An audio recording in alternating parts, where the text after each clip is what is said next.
Very good morning everyone team. GIFT Nifty అయితే మాత్రం present right no gap up opening చూపెడుతుంది. US markets కూడా recovery అయినాయి. దానికి ఒక పాజిటివ్ అప్డేట్ ఉంది. సో పాజిటివ్ అప్డేట్ ఉంది కదా అని ఆనందపడాలా, లేకపోతే ట్రంప్ ఇంకొక నెగిటివ్ న్యూస్ కూడా ఇచ్చిండు. ఆ నెగిటివ్ న్యూస్ అనేది ఇండియాకే కాదు, మొత్తం ఎంటైర్ గ్లోబల్ మార్కెట్స్కి నెగిటివ్. అయితే మన ఇండియన్ మార్కెట్స్కి అయితే మాత్రం నెగిటివ్ పైన ఇంకో నెగిటివ్ న్యూస్ వస్తే మాత్రం ఎలా రియాక్ట్ అవుతుంది అన్న దాని గురించి కూడా మనం మాట్లాడుకోవాలి. సేమ్ టైం ఈరోజు మార్కెట్ చూపించే గ్యాప్ అప్ అనేది సస్టైన్ అవుతుందా, రికవరీ అవుతుందా లేదా, ఒకవేళ రికవరీ అయితే ఎప్పుడు మీరు మార్కెట్స్లో ఇంకా రికవరీ స్టార్ట్ అయిందనే కన్ఫర్మేషన్కి రావాలి. ఇవన్నీ కూడా నేను మీకు క్లియర్గా ఈరోజు వీడియోలో ఎక్స్ప్లెయిన్ చేస్తాను. కొన్ని స్టాక్స్ పరంగా ఇంపార్టెంట్ పాజిటివ్ అప్డేట్స్ ఉన్నాయి, వాటి గురించి కూడా డిస్కస్ చేద్దాం. అండ్ అలానే వీడియోలోని మనం గోల్డ్ అండ్ సిల్వర్ గురించి కూడా మనం డిస్కస్ చేద్దాం. ఎండింగ్ వరకు అయితే మాత్రం చూడండి. మీ అందరికి అడిగేది నేను ఒకటే, వీడియో చూస్తున్నప్పుడు ఏ పాయింట్ ఆఫ్ వ్యూ అయినా కానీ వీడియోలో మేము పెట్టిన ఎఫర్ట్ మీకు హెల్ప్ అయింది అనుకుంటే వీడియోని లైక్ చేసి ఛానల్ సబ్స్క్రైబ్ చేయడం మర్చిపోవద్దు. నా లాస్ట్ నైట్ యుఎస్ మార్కెట్స్లో ఏం జరిగింది అన్న దగ్గర నుంచి స్టార్ట్ చేద్దాం. డౌ జోన్స్ అయితే మాత్రం అప్రాక్సిమేట్లీ 238 పాయింట్స్ పాజిటివ్గా క్లోజ్ అయింది. ఇన్ టర్మ్స్ ఆఫ్ పర్సంటేజ్ మాట్లాడుకుంటే 0.5%. నాస్డాక్ ఏమో 290 పాయింట్స్ అయితే మాత్రం పాజిటివ్గా మూవ్ అయింది. In terms of percentage Nasdaq చూసుకున్న 1.29%.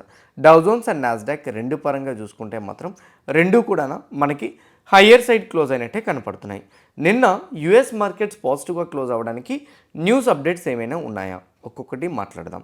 నిన్న వాళ్ళకి కొన్ని ఎకనామిక్ డేటా పాయింట్స్ వచ్చినాయి. అందులో private jobs report data, ADP employment change అని చూసారా, ఇది ప్రైవేట్ జాబ్స్ రిపోర్ట్ డేటా. మంత్కి ఫస్ట్ వీక్లోనే ప్రైవేట్ జాబ్స్ రిపోర్ట్ డేటా వస్తుంది కదా, దాని ప్రకారంగా చూసుకుంటే last time 11K, expectation number అయితే 19K నుంచి 50K, నెంబర్ ఏమో 63K వచ్చింది, which is an positive.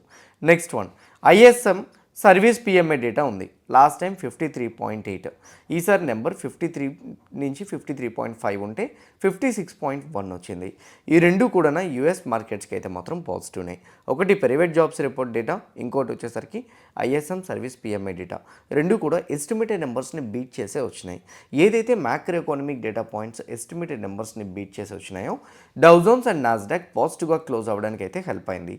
More over last 3 days నుంచి యూఎస్ మార్కెట్స్ కూడా క్రాష్ అవుతున్నాయి కాబట్టి ఈరోజు మూవ్ అయింది ఏదైతుందో దాన్ని షార్ట్ కవరింగ్గా మనం పరిగణలోకి తీసుకోవచ్చు. షార్ట్ కవరింగ్గా ఎందుకు పరిగణలోకి తీసుకోవాలనేది నేను మీకు క్లారిటీగా చెప్తాను. న్యూస్ అప్డేట్స్ పాజిటివ్ వస్తున్నా కానీ మీరు ఎప్పుడైనా మార్కెట్లో అంటే సడన్గా 1 డే రికవరీ అయింది అనుకోండి, సో దాన్ని మీరు బుల్లిష్ మూమెంటం వచ్చింది అని అనుకునే దానికన్నా షార్ట్ కవరింగ్ అనుకోవాలి. అలా అనుకోవడానికి కొన్ని కారణాలు చెప్తాను. ఒకటి, టెక్నికల్గా ఒకరోజు వచ్చిన క్యాండిల్ని మనం బుల్లిష్ అని డిసైడ్ అవ్వలేం. రెండు, విక్స్ మనకి ఎలా అయితే ఇండియా విక్స్ ఉందో ఇందులో S&P 500 ఉంది. ఎప్పుడైనా S&P 500 విక్స్ అబౌట్ 20 ఉంటే డేంజరస్ పాయింట్. ఇక్కడ చూస్తే 20 ఉంది, ఇప్పటికీ కూడా 21.5. అయితే మీరు అనొచ్చు, ఉపేంద్ర నిన్న 10% కరెక్షన్ అయింది కదా అని. 10% కరెక్షన్ అయినా స్టిల్ 20 అబౌవ్ ఉంది కాబట్టి కన్ఫర్మేషన్కి రాలేం. థర్డ్ వన్, ఏ న్యూస్ అప్డేట్స్తో మార్కెట్స్ పడినాయో ఆ న్యూస్ అప్డేట్స్ వల్ల ఆ న్యూస్ అప్డేట్స్ సార్ట్అవుట్ అవుతున్నాయి లేదా అనేది మీరు కన్ఫర్మేషన్కి రావాలి. సో అట్లా మాట్లాడుకుంటే ఒకసారి మీరు చూడండి, నేను న్యూస్ అప్డేట్స్ ప్రకారంగా మాట్లాడుకుంటే యాక్చువల్గా నిన్న ఒక్క న్యూస్ వల్ల మార్కెట్ హయ్యర్ సైడ్ రికవరీ అయింది. ఒకటి మ్యాక్రో ఎకనామిక్ డేటా పాయింట్స్ ఉండడం, ఇంకొకటి ఏంటంటే ఇక్కడ చూడండి, సీక్రెట్గా ఇరాన్ వాళ్ళు యూఎస్తో అయితే మాత్రం సీజ్ ఫైర్ గురించి మాట్లాడుతున్నారని అప్డేట్ ఉంది. సీజ్ ఫైర్ అంటే ఏంటి, ఇద్దరి మధ్య కూడా యుద్ధ వాతావరణం ఏదైతే ఇప్పుడు నెలకొందో అది ఇమీడియట్గా స్టాప్ చేసుకొని ఇక మీద మరి యుద్ధం అనేది చేసుకోకూడదు అని చెప్పి ఏదైతే ఒక డీల్కి వస్తారో దాన్ని సీజ్ ఫైర్ అంటారు. దీన్ని పబ్లిక్లో కాకుండా ప్రైవేట్గా ఇద్దరి మధ్య కూడా డిస్కషన్ జరుగుతుంది అని ఒక న్యూస్ అప్డేట్ అయితే మాత్రం వచ్చింది, ఇంటెలిజెన్స్ రిపోర్ట్. ఈ ఇంటెలిజెన్స్ రిపోర్ట్ ప్రకారంగా కానీ ఒకవేళ ఈరోజు లేకపోతే ఏ టైంలో అయినా కానీ సీజ్ ఫైర్ అనౌన్స్ అయితే మార్కెట్స్ ఇప్పటివరకు ఏదైతే ఫియర్తో ఫాలో అయిందో అదంతా రికవరీ అవడానికి అవకాశాలు ఉంటాయి. కాబట్టి ఇది కేవలం ఇంటెలిజెన్స్ రిపోర్ట్ కదా, సో బట్ స్టిల్ ఇప్పటికీ ఒక పాజిటివ్ అప్డేటే కదా, అందువల్ల మార్కెట్స్ పాజిటివ్ సెట్ టర్న్ అయినాయి. కన్ఫర్మేషన్ అయితే ఇంకా బిగ్ పాజిటివ్ సెట్ టర్న్ అవుతాయి. కానీ ఇదేంటి జస్ట్ ఓకే అవుతుందేమో అని, ఇది ఎట్లా ఉంటే నిన్న అంటే మార్కెట్స్కి ఇది ఒక ఇంటెలిజెన్స్ రిపోర్ట్ మాత్రమే.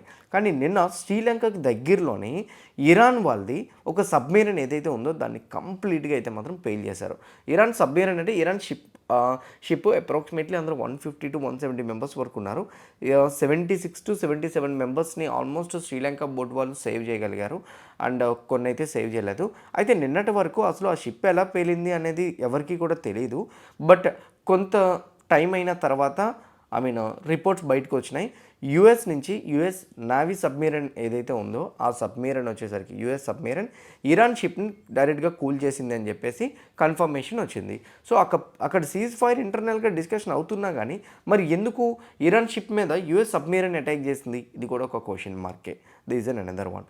నెక్స్ట్ వన్ ఇంకోటి కూడా ఉంది. అదేంటంటే మీరు ఇక్కడ క్లియర్గా చూడండి, ఇదే ఇండియన్ మార్కెట్స్కి మళ్ళీ నెగిటివ్ అని చెప్పాను కదా తమ్నైల్లో, ఇదే స్కాట్ బీసెంట్ గారు అయితే మాత్రం ఎస్టర్డే ఒక స్టేట్మెంట్ అయితే రిలీజ్ చేశారు.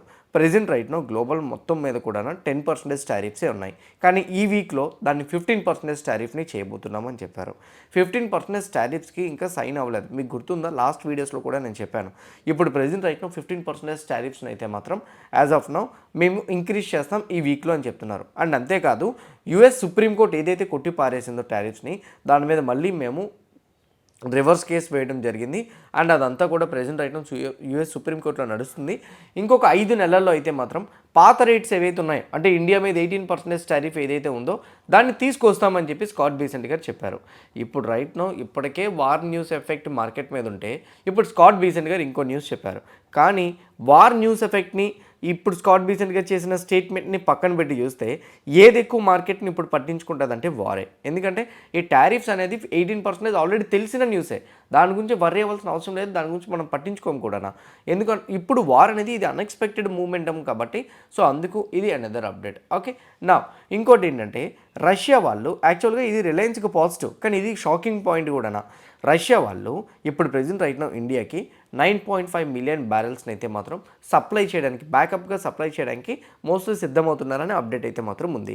మనకి 45 రోజుల నిల్వలు మాత్రమే ఉన్నాయి. ఇప్పుడు రైట్నో రష్యా సపోర్ట్ చేయడం అనేది మార్కెట్స్కి పాజిటివ్నే, బట్ స్టిల్ ఇప్పటికీ కూడా ఇది ఇంకొక పాయింట్ ఆఫ్ వ్యూలో చూస్తే నెగిటివ్. ఎందుకు, ట్రంప్ రష్యా దగ్గర నుంచి తీసుకోవద్దని క్లియర్గా చెప్పిండు.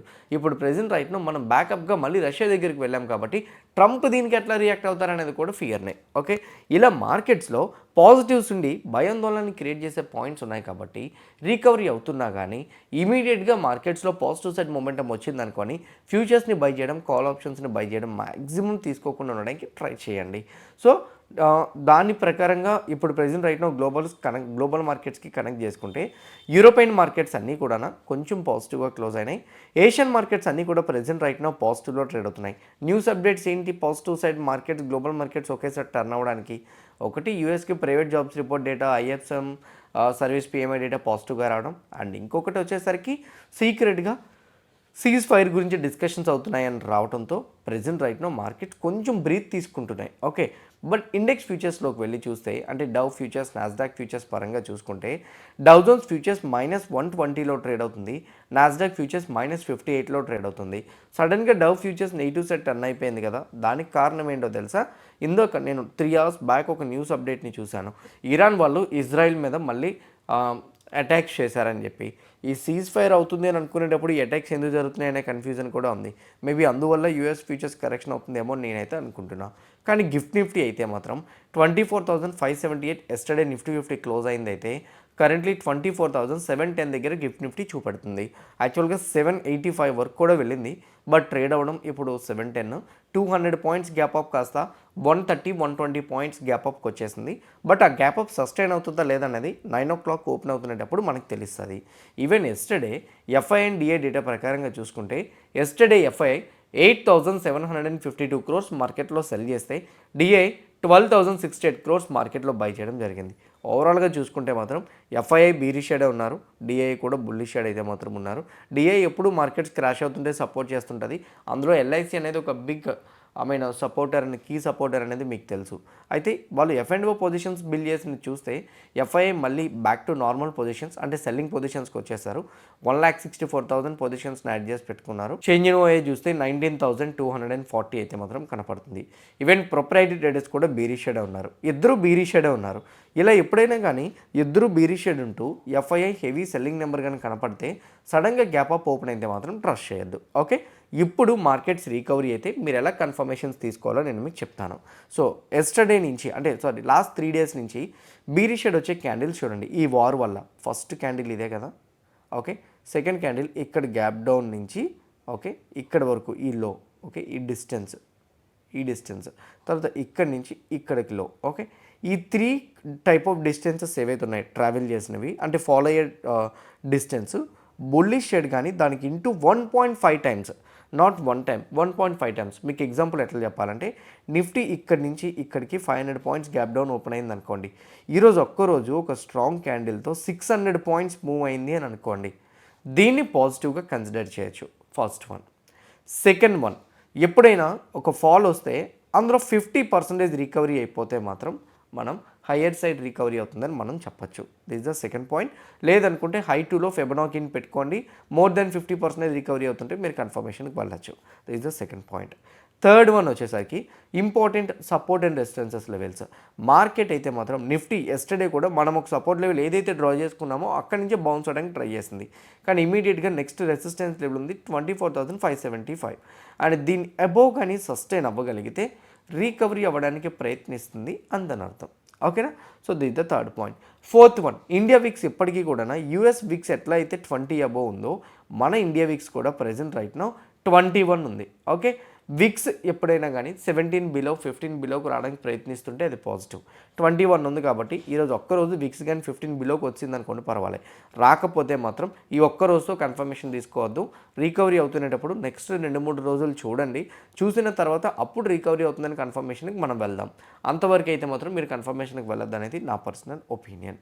On the other side gold and silver గురించి అంటారా, కరెంట్లీ బిట్ కాయిన్ నిన్న యూఎస్ మార్కెట్స్లో బిగ్ రికవరీ రావడం, బిట్ కాయిన్లో ఒక బిగ్ మూమెంటం చూసాం. నేను మీకు చాలాసార్లు చెప్తూనే వచ్చిన బిట్ కాయిన్లో వచ్చేసరికి షార్ట్ టైంలో హెవీగా ఫాల్ అయిపోయింది.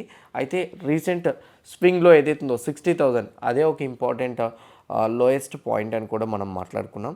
కరెంట్లీ బిట్ కాయిన్ అయితే మాత్రం రీసెంట్ లోస్ నుంచి చూసుకుంటే చాలా హెవీగానే రికవరీ అయింది, బట్ కాకపోతే రెసిస్టెన్స్ లెవెల్ కూడా బ్రేక్ చేసింది కాబట్టి దీన్ని రీటెస్ట్ చేసి మళ్ళీ ఫర్దర్గా వెళ్ళడానికి ఛాన్స్ ఉంది. మొమెంటం అయితే 78,000 వరకు చూసే ప్రాబబిలిటీస్ అయితే మాత్రం నాకైతే కనపడుతున్నాయి.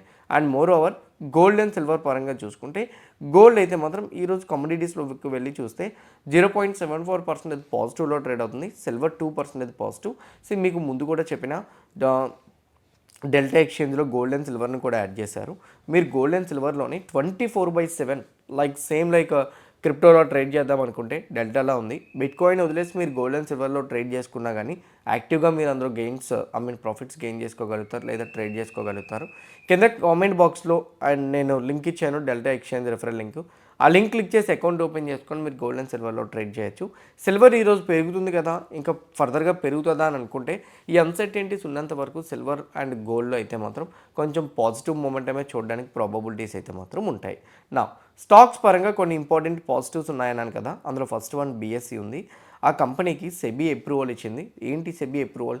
సెన్సెక్స్ నెక్స్ట్ 30 అనే ఇండెక్స్ని ఫ్యూచర్స్ అండ్ ఆప్షన్స్ ట్రేడింగ్కి సెన్సెక్స్ వాళ్ళు ఇంట్రడ్యూస్ చేస్తున్నారు.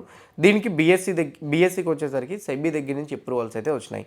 పాలీక్యాబ్ స్టాక్ని ఒకసారి చెక్ చేసుకోండి, ఎందుకంటే ఈరోజు ఆ కంపెనీకి 327 crores వర్తున్న ఐటీ నోటీస్ అయితే వచ్చింది. మేబీ ఇది పాలీక్యాబ్ ఎక్స్ప్లెనేషన్ కూడా ఇవ్వాల్సి ఉంటుంది. ప్రాపర్ ఎక్స్ప్లెనేషన్ పాలీక్యాబ్ ఇవ్వకపోతే మాత్రం నెగిటివ్గా మారే అవకాశాలు అయితే మాత్రం ఉన్నాయి. సిఎంట్ అయితే మాత్రం ప్రెజెంట్ రైట్ నౌ హెచ్ఏఎల్ వాళ్ళతోటి 50% జాయింట్ వెంచర్ని స్టార్ట్ చేశారు. ఇది రెండింటికి పాజిటివ్గా తీసుకోవచ్చు. మరి ఎలా రియాక్ట్ అవుతుంది అనేది కూడా మనం చూడాలి. హిందుస్థాన్ యూనిలివర్కి న్యూట్రిషన్ ల్యాబ్ అనే కంపెనీలో అయితే మాత్రం 100% స్టేక్ ఉంది. ఆ స్టేక్ని అయితే మాత్రం 307 crores సెల్ చేశారు. సో మోస్ట్లీ వీళ్ళకైతే మాత్రం అమౌంట్ మళ్ళీ లిక్విడేట్ అవుతుంది కాబట్టి ఆ అమౌంట్తో ఏం చేస్తారనేది కూడా చాలా ఇంపార్టెంట్. బట్ అమౌంట్ వస్తునేటప్పుడు కొంచెం పాజిటివ్గా మారే అవకాశాలు అయితే మాత్రం ఉంటాయి. కోటక్ మహీంద్రా బ్యాంక్ వాళ్ళకి అనూప్ కుమార్ షాహా గారిని హోల్ టైమ్ డైరెక్టర్గా అయితే మాత్రం అపాయింట్ చేయడానికి షేర్ హోల్డర్స్ అందరూ కూడా అప్రూవ్ చేశారు.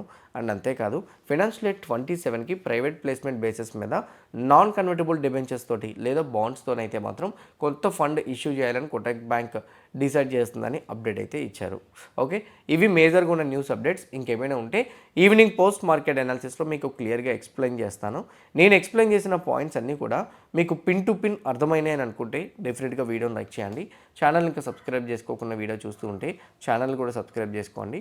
ఇదే వీడియో మీ ఫ్రెండ్స్ ఆర్ మీ రిలేటివ్ షేర్ చేస్తే హెల్ప్ అవుతుంది అనుకుంటే వాళ్ళకి కూడా షేర్ చేయండి. See you all today evening at 5 PM in post market analysis. All the best everyone. Bye bye.